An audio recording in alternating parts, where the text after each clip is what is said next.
The next tab that we're going to check out is the Growth tab. And like in the guides, we have a lot of the same options. We have an option here to set the minimum spacing between hairs with a distance. We have an option here to set a shader to define the density of the hairs. And then we also have some levels here that we can use to determine how many steps that density can take from black to white.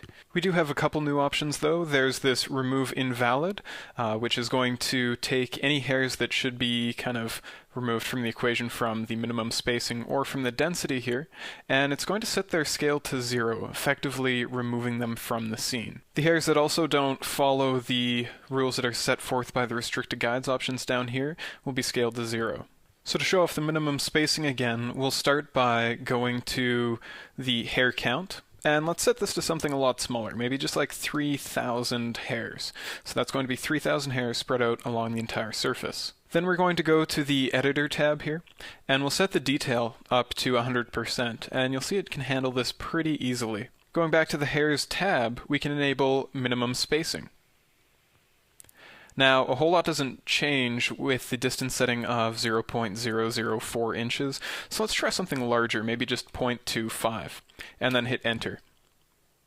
And you'll see it goes through and tries to adjust the hairs so that they're evenly spaced.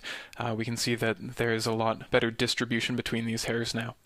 So let's just disable minimum spacing, and we'll render, and then enable minimum spacing, and render again, and you can see that you have a lot better results now. With the minimum spacing setting, you do have an option to remove invalid, which is going to take any of the hairs that do not match these settings here and scale them down to 0. Another thing that you need to know about the minimum spacing here is it is going to use the exact same setting as the minimum spacing for the guides.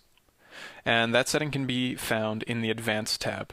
If you have a lot of hairs, and you have a lot of loops set here, it's going to take a long time to prepare the hair.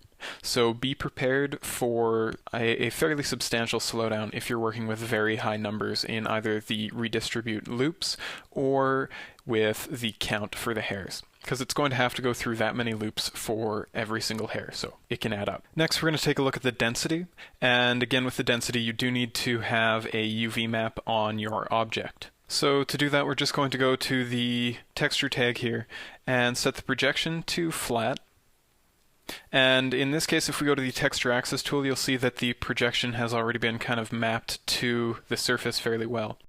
So with the texture tag selected, we're going to go to the tags menu and choose generate UVW coordinates. That flat mapping has now been transferred to UVW coordinates that the hair object can read.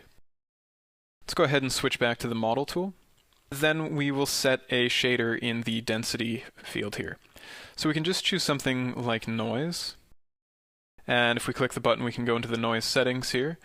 We'll change the global scale so that it's a lot larger. And we're also going to change the low and high clipping. And this is just going to give it a lot more contrast. If we click the up arrow, we can go back to the hair settings, and then we can try adjusting the levels to change how smoothly that transitions from the black areas to the white areas.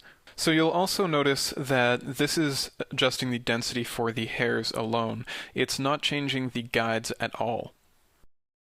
So the hairs and the guides are two fairly separate systems, except for the fact that the hairs are always going to be interpolated between any of the guides that you see around here.